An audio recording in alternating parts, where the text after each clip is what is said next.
وأشهد أن محمدا عبده ورسوله أرسله بالحق بشيرا ونذيرا وداعيا إلى الله بإذنه وسراجا منيرا أما بعد فإن خير الحديث كتاب الله وخير الهدي هدي محمد صلى الله عليه وسلم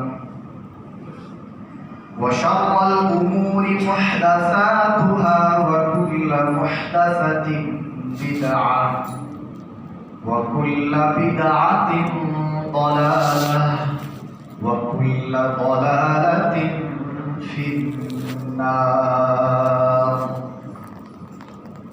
أعوذ بالله من الشيطان الرجيم. بسم الله الرحمن الرحيم. قاف والقرآن المجيد بل عجبوا أن جاءهم منذر منهم فقال الكافرون هذا شيء عجيب أإذا متنا وكنا ترابا ذلك رجع بعيد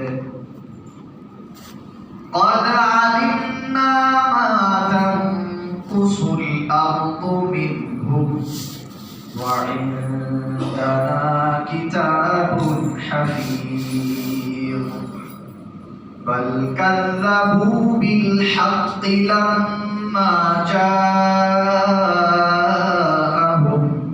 فهم في أمر مريج. Scroll down করে শুরু করতে بس.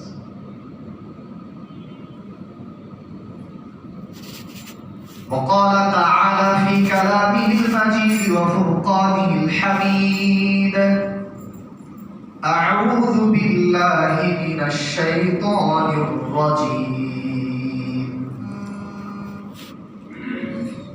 لقد كان لكم في رسول الله أسوة حسنة إلى آخر الآية.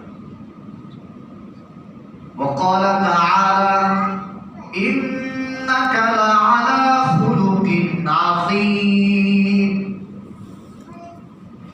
وقال النبي الأمين صلى الله عليه وسلم أكمل المؤمنين إيمانا أحسنهم خلقا أو كما قال عليه الصلاة والسلام. محترم حاضرين, প্রশংসা মাত্রই সুমহান রব আল্লাহ সুবহানাহু ওয়া তাআলার জন্য, যে রব্বুল আলামিন আমাদের জন্য অনুকরণের জন্য মুহাম্মদুর রাসূলুল্লাহকে আদর্শ হিসেবে প্রেরণ করেছেন, যে রব্বুল আলামিন আমাদেরকে শেষ নবীর উম্মত হিসেবে কবুল করেছেন, যে রব্বুল আলামিন পৃথিবীর শ্রেষ্ঠ আদর্শবান মানুষের জীবনকে আমাদের জন্য অনুকরণীয় করেছেন, তার শুকরিয়া আলহামদুলিল্লাহ।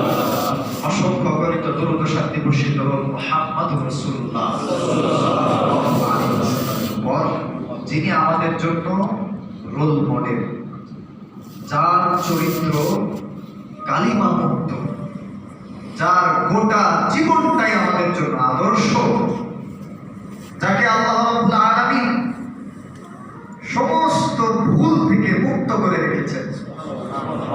আমরা যেন প্রশ্ন করা যায় না যে ব্যক্তিকে নিয়ে, এমন ব্যক্তি অনুসারী হতে পারে। এবং শেষ নবী হিসেবে আল্লাহ তাআলা তাকে সাইয়্যিদুল আম্বিয়া, সাইয়্যিদুল মুরসালিন করেছেন। সেই নবীর উপরে কিয়ামত পর্যন্ত রহমতের ধারা বর্ষিত করে আল্লাহুম্মা আমিন। আজকে আমার আলোচনার বিষয়বস্তু হচ্ছে প্রিয় নবী মুহাম্মদ রাসূলুল্লাহ সাল্লাল্লাহু আলাইহি ওয়াসাল্লামের চরিত্রের একটা বিশেষ গুণ, মানুষে বিভেদ মিটিয়ে দেওয়া। এটা নিয়ে আলোকপাত করার চেষ্টা করবো আমার তৌফিক ইল্লাহ বিল্লাহ। তার আগে এই বিষয়টার গুরুত্ব বুঝাতে দু একটি কথা বলতে চাই। বিষয়টা হচ্ছে ইসলামটা কি, এটা নিয়ে আমাদের পরিষ্কার ধারণা থাকা দরকার।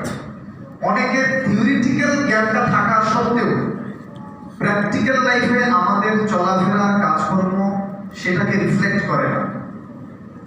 আমাদের ইসলামের মৌলিক শিক্ষাটাকে আমাদের জীবন আদর্শ হিসেবে আমরা প্রতিষ্ঠিত করতে পারি, এটা আমাদের ব্যর্থতা।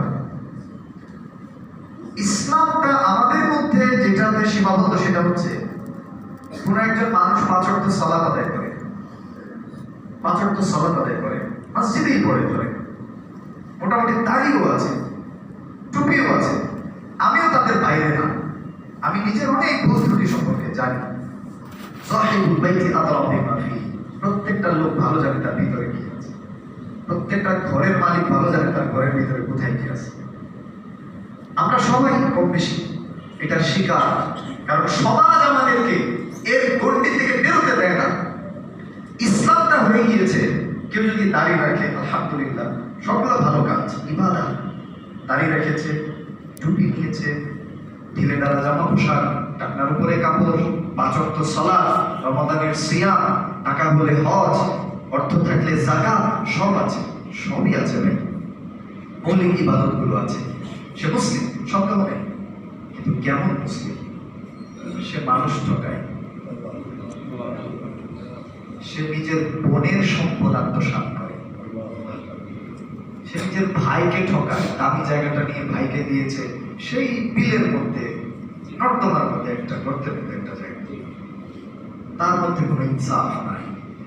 অথচ আমার নবী মুহাম্মদ রাসূলুল্লাহ সাল্লাল্লাহু আলাইহি ওয়াসাল্লাম তার সব থেকে কাছের মানুষদের ব্যাপারে ইনসাফের বাইরে যান। ইনসাফ আমাদের ইসলাম কেমন? দাঁড়িয়ে আছে, টুপি আছে, সব আছে, সুযোগ পেলেই সুবিধা নেয়, স্বজন প্রীতি করে, ইনসাফের বাইরে কাজ করে। নিজের ছেলে বলে সে অপরাধ করছে, অপরাধ করার পরেও তার অপরাধ থামা চাপা দেওয়ার জন্য তাকে কোনো শাস্তি তো দিবেই না, বরং অন্যকে কিভাবে আরো ঘায়ল করা যায়, আমার ছেলেকে নিয়ে এই ধরনের আচরণ কিভাবে করলে অন্যের উপরে চড়াও হয়ে যায়, এটা ইসলাম না। আমি তো একটা উদাহরণ দিলাম মাত্র। আজকে একটু প্রভাব প্রতিপত্তি হলে, একটু রাজনৈতিক ক্ষমতা হাতে এলে, অন্যের জমি দলিলের কারসাজিতে কেমন নিজের নামে করে নেওয়া যায় সেই চেষ্টায় ব্যস্ত। সে আবার নামাজ পড়ে, সালাত আদায় করে, বক্তা হয়ে গেছে। আমি কি বুঝাইতে পারছি যে ইসলাম itself a complete code of life, no doubt, একটা পরিপূর্ণ জীবন ব্যবস্থার নাম ইসলাম, আমরা সবাই জানি। কিন্তু আমাদের ইসলামটা সালাত সিয়ামের মধ্যে সীমাবদ্ধ। এগুলো করতেছি, আবার মনে করছি যে আমাকে ক্ষমা করে দেওয়া হবে।